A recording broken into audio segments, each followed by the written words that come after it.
Alright, so we're just going to U-pull it. We're going to head in and try and get this motor out. Here is today's victim. So it's a Celica and we're pulling a 2ZZ out.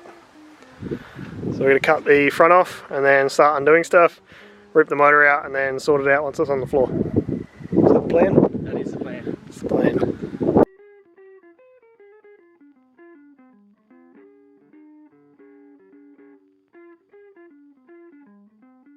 Alright, so we've ripped the front end off, cut a few things, got the rad support out and started taking this front cross member off. So it's fully detached except for the front engine mount. So just going to get onto that now, pull that off and then get the engine crane supporting the engine, just do the other engine mounts and start trying to get this thing out of here.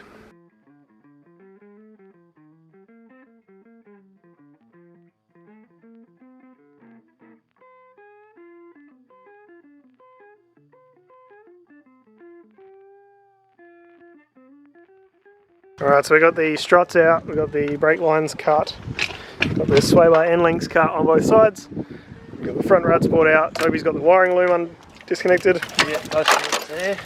All that stuff out the way. Got the ECU out, he's taken one of the CVs out, I'm trying to work on the other one. And we're trying to get access to the bell housing bolts so we can take it out once it's on the ground. And we got heater hoses and steering and that's probably all that's holding it in at this point. And the one engine mount that's left.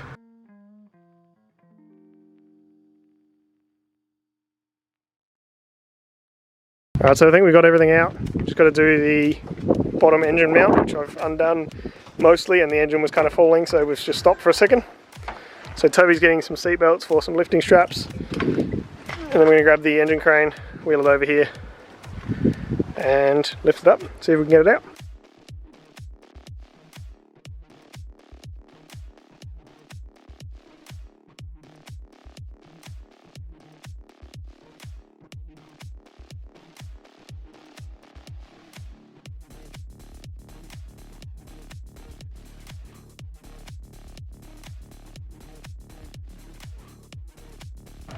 Alright, so we got the engine out reasonably smoothly. We didn't have to disconnect the steering, we just dropped the subframe so it was out of the way. So now we're going to take the gearbox off because Toby doesn't want that, and the exhaust manifold and a few other little bits and pieces. We keep the loom, the engine and maybe the bell housing, we're not too sure yet. So, because this gearbox is in really good condition. I don't know if you can see the gears there, but they look like they're really clean. It looks really good. And there's a few access panels, but other than that it's not too bad.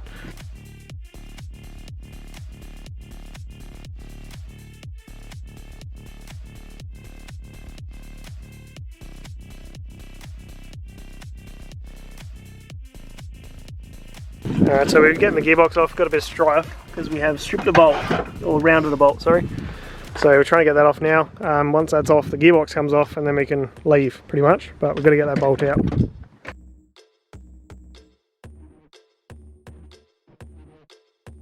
Alright, so we've resorted to breaking the gearbox. It was already a bit smashed, but we've cut it with the saw. We're going to try and break it through here because we can't get this bolt undone. Slowly working.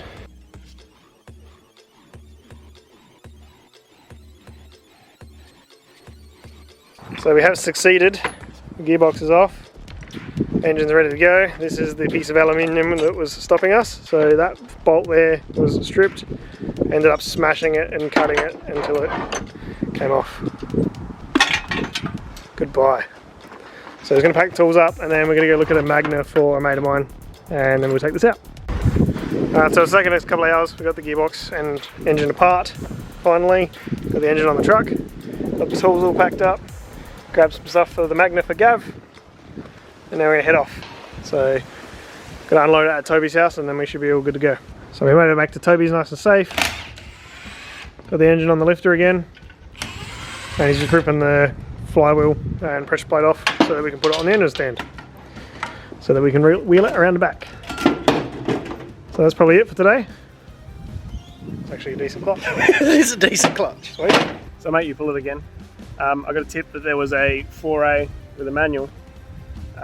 Which is sick and worth a bit of money, so I was going to come and grab those and resell them. Turns out it's a Tercel, which means it's a K50 with a A to K gear bell housing, which is the exact opposite of what you want. you want K motor and BT bell housing, which is what I've got in for my K10. So this is only useful for the diff for K10 people, and they don't really care apparently. So I've been looking around and I have found something else that I'm going to try and work on today instead. So this is what I found instead to pull apart. So it has a 7K, it's a Town Ace by the way.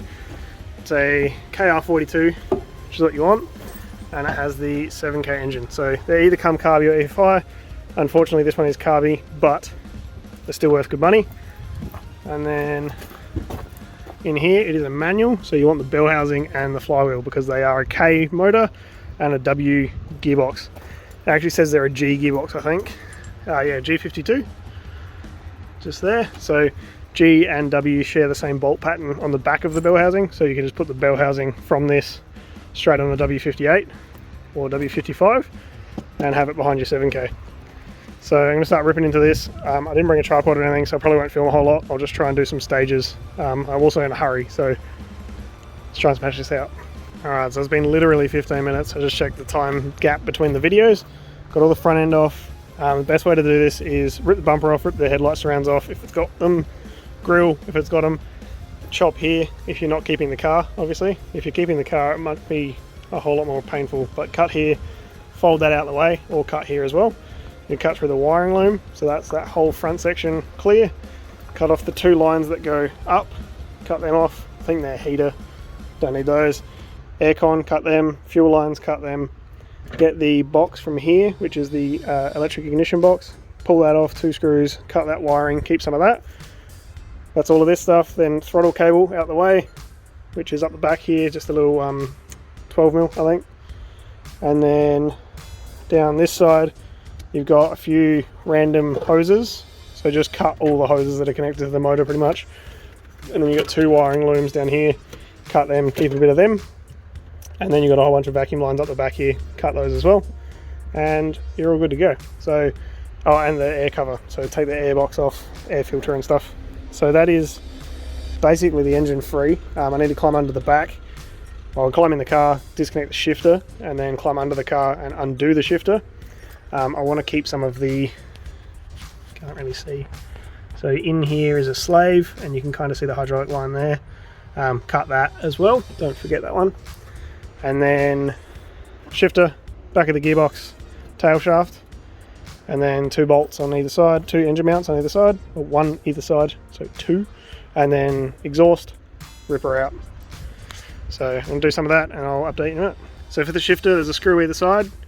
Take them off, take the gear knob off, pull that straight out the way. 4 screws here, get this rubber cover and metal plate out the way. Alright, so that takes a little minute, but once you get it out the way, there is 4 bolts on top of the gearbox to pull the shifter out. I'm going to try and get them from the top. I'm not sure if you can, but there's 4 bolts there. Alright, I can confirm you can get them from the top. You just need a long extension or patience, but long extension helps. Alright, so under the car, grab yourself a seat or a carpet from another car, lay on that. You've got to pull the tail shaft out. From memory you can get away with just undoing the center bearing. So undo that and then 4 bolts, those 2 and those 2. There's a ground and that hydraulic line I was talking about, and there might be some wires just there I'm looking at, probably reverse and neutral lockout. And the exhaust is already cut, so I'll probably take that as well with me. So when it's done, it should look something like this. Can confirm you can undo the center bearing, slide the tail shaft out. Pretty good. And then watch out for this dropping on your face. So I would suggest to do the far side bolts first. So I've crawled in from over there and undo those ones first. Let's pretend I did. I didn't. Undo those 2 and then undo the closer 2, so you've got less chance of it falling on your head. So now I'm just going to do engine mounts and pull it out. Alright, so next thing, engine mounts. It's 2 17s, one either side, just in there. And you're going to have to pull the wiring off of these little clips here. So I've done all that. I suggest you strap up the engine beforehand because I can't get to the back of it anymore. So what I'm going to do is try and lift it up, bring it forwards a little bit, and then re-strap and then lift it out of the car. So let's try that now. Alright, so I've got about halfway out and the exhaust is hitting on the crossmember, which I thought I'd be okay with.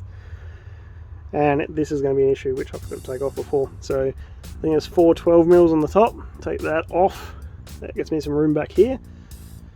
And then I have to try and take the exhaust manifold off, or the just the down tube, down pipe, whatever you call it, which is someone's cobbled something, so I think they're 17s or 18s. But then there's also a mount to the gearbox, which I'm hoping I can get off easily, and then we should be able to get it out again.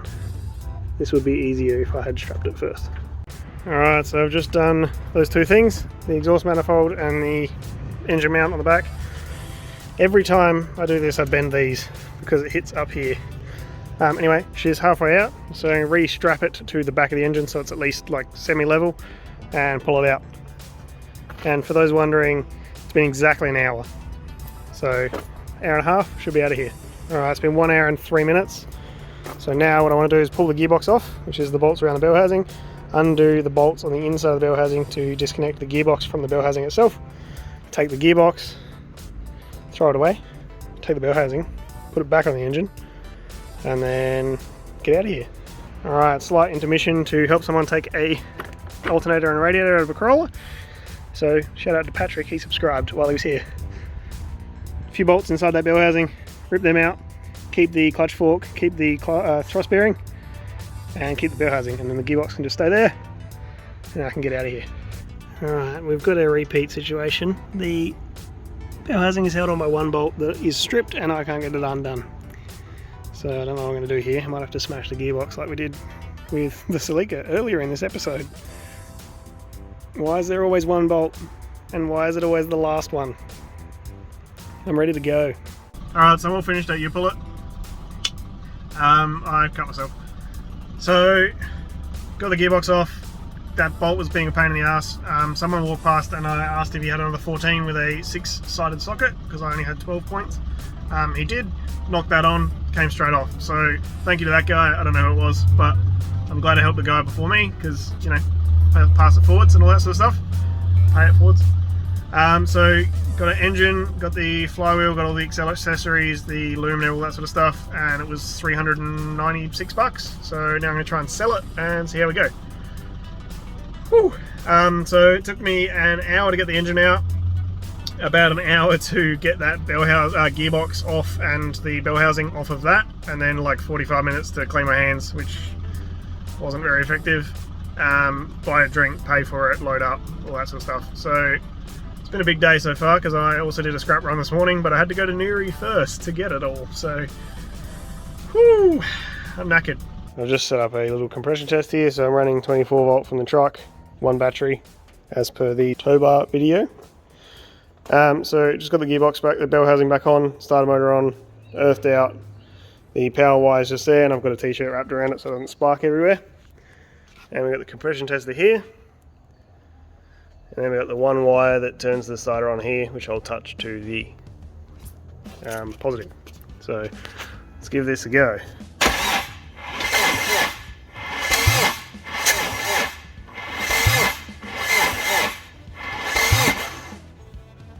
That's not good to start.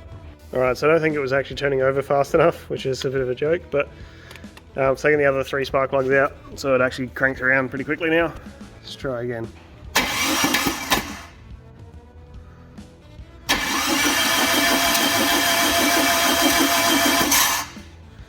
That's not good. Alright, so I've just done cylinder 2 and I got 175. Cylinder 1 has very low compression. I just put my finger over the end of it and cranked it over, and there's basically nothing there, which is a hell of a worry. So I'm wondering if just a rocker's stuck or something like that, a valve maybe stuck open. So I'll do the other 2, I'll rip the rocker cover off and have a look at number 1. But that's not a good start.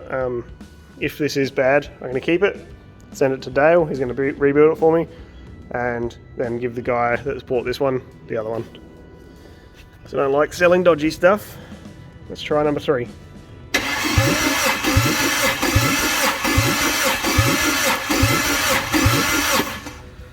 Yep, that's about 130-ish, so it's kind of low. This might be a hurt engine. Alright, number 4.